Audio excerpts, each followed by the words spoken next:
The biggest draw of Kia Sonet has been its sex appeal. Its stylishness and lavishness has bowled people over. After the facelift, it's better balancing its style and lavishness with solidness and substance. There were three things I wanted fixed on the Sonet, and with the facelift, Kia has done that.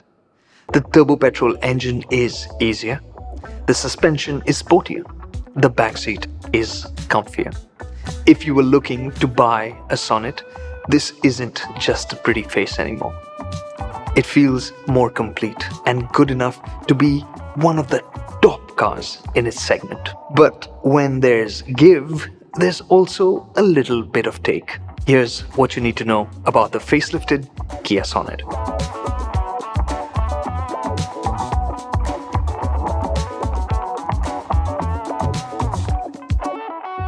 I've never said this before for the Sonet with the turbo petrol engine and the DCT gearbox, that I enjoyed driving it in city conditions.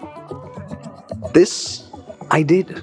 The facelift with the retuned engine feels at home in bumper-to-bumper traffic because the turbo lag doesn't get in the way. I loved driving it in the city. It makes the gearbox feel smoother and nicer. I saw 12 kmpl at a 6 p.m. run in Mumbai traffic, which included making my way through JVLR. Mumbai people, you should tell the rest of India what that means. The flip to that is the engine has lost some of its fizzy excitement.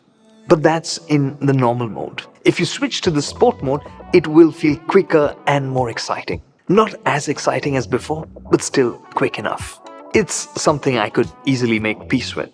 The new Sonet will make you want to travel more in it. And that's thanks to the retuned suspension setup, with which the Sonet has found a sweet balance between being fun and practical.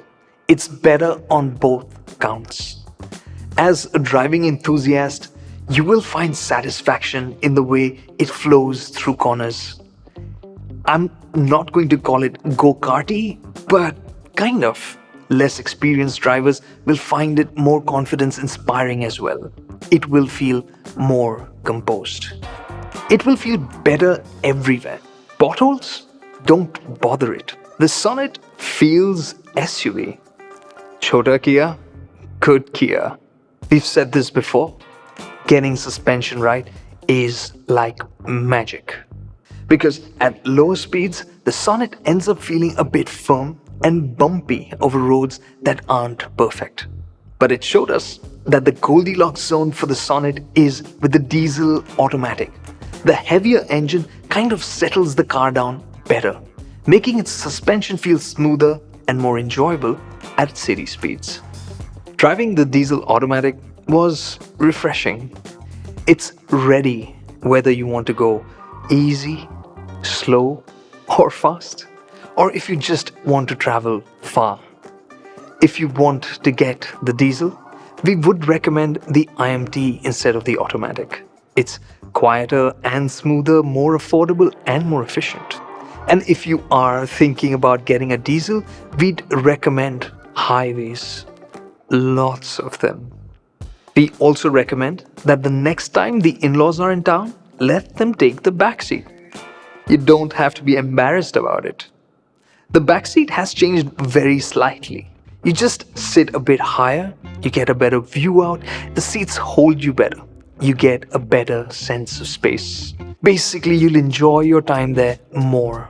Shorter occupants will certainly be more comfortable. 6-footers will be able to do longer journeys. And the flip side is, 2 6-footers, one behind the other, won't find it lavish. And the seat back recline angle is more than before and won't be comfy for all. It's also reduced the boot space by 6-7 liters. Not a big deal. So that boot is still massive. More than what's offered by the Brezza or Nexon. The Sonet is better looking than the Nexon as well. For me, it's the second best looking car in the segment. This design is largely unchanged. The only real change is to the tailgate, which is the new piece of metal, and it has that connected tail lamp treatment. Up front, the bumper is different, and you can see the LED DRLs dropping down more dramatically, which is standard for this car. What I like are those slit-like fog lamps. On the inside, it looks and feels as lavish as before. When it comes to the seats, this X-Line gets that green-grey color contrasting with black, and the lower variants get black and brown, both of which look good. The seats are comfy, and comfier still now, because along with ventilation function for the front seats, the driver's seat is also power adjustable. The driver also gets a fully digital instrument cluster on the higher variants, which can give you the feed from the side cameras to make it easier while turning. You also have the touchscreen infotainment system that's more upmarket, and it does get a 360-degree camera now. But it still doesn't get Android Auto or Apple CarPlay with wireless connectivity. I would happily swap ADAS tech for that feature. ADAS is not for me for sure. What I wouldn't change are the smaller conveniences like USB ports in the second row as standard, and sunshades, which I love. I also love that Kia is offering a proper tire pressure monitoring system as standard. You also get stability aids as standard. And there's also all 4-wheel disc brakes and 6 airbags as part of that kit. If the Sonet hasn't been at the top of your sub-4 meter shopping list, it should now. When you add the give and take of the facelifted Sonet, you'll realize net, you are the winner. The Sonet has become better. So if you were looking to buy a Sonet, the decision has become easier. It would have been a default recommendation in the segment if it weren't for the old Sonet weakness. The cabin feels narrow. As a family car, it can feel a little tight because of it. As for me, I thought the Sonet was always tempting, but now I find it admirable.